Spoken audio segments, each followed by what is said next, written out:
it's Friday, everyone. It's Silly here to start off the show. Today is Friday, March 15th, and it's a B-Day.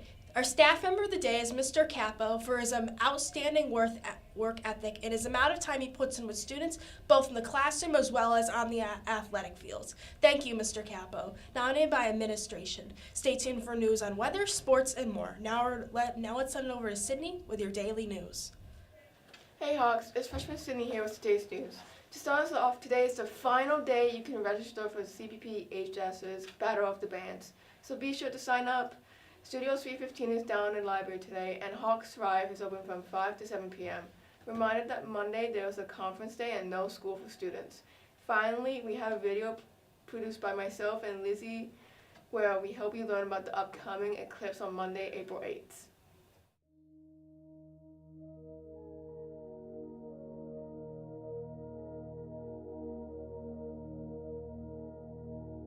So a solar eclipse, start to finish, is about 3 hours. For about the first hour and a half, the moon starts to come into the sun, between the sun and the earth, and then after about another hour and a half, it exits. But the actual eclipse event itself can run anywhere from about 10 seconds up to 7.5 minutes. The 2024 eclipse is predicted to run 4 minutes and 28 seconds. The solar eclipse occurs, so we have the Earth and the Sun lined up, and around the Earth is the Moon orbiting, and a solar eclipse is going to happen when the Moon comes in between the Earth and the Sun, and it blocks out the Sun. Okay.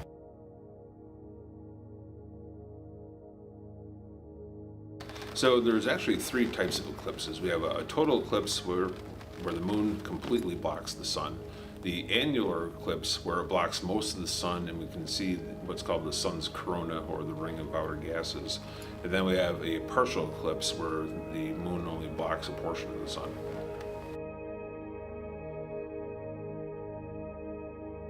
Safely view the solar eclipse multiple ways. One is by having these super awesome eclipse glasses. Right on. Good question. So you got to come prepared. You can get these solar viewing glasses. There's several different varieties that you can purchase off the internet. And I don't know if anybody's carrying these locally, but it's very important to make sure that they've been certified as safe for viewing a solar eclipse. You can also make a pinhole in a piece of cardboard and hold that onto the ground, and it'll project through that. During the last solar eclipse, a lot of people were actually holding up metal colanders as well, and saw lots of different phases of the sun kind of set on the ground. So there's a lot of ways that you can do that. Oh, I'm super excited. The last eclipse was in 2017, and I was in Virginia and saw probably like 75% totality, and I immediately looked up when the next one was and saw that it was going to be coming over northern New York, and I said, I'm going to be there. I'm very excited. Yeah, I'm very excited. Total eclipses don't come around this part of the country very often, and I'm really hoping for a nice clear afternoon instead of the lovely gray clouds that we're so accustomed to.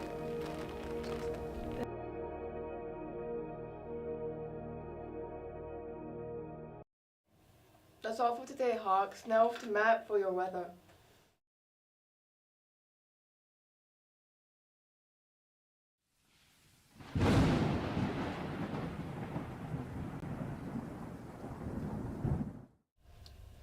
Good morning, Hawks. Matt Scardini here with your weather report. Today we can expect a high of 50 degrees and a low of 40 degrees with a 100% chance of rain.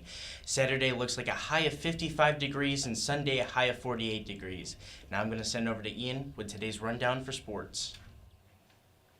Hey Hawks, Ian here with today's sports report. There are no sports this week, but sports pictures are next Wednesday. That's all for sports today. Now over to Nessa to wrap up the show. Hey Hawks, Junior Nessa Skeet here to wrap up the show. Thanks for tuning in to CPPtv, your daily source of news around the nest. If you missed anything from today's show or any previous shows, you can check them out at our YouTube channel at CPPtv. To get more updates on the show, follow our Instagram at CPP.tv and TikTok at CPP.tv23. Thanks for watching and keep flying, Hawks.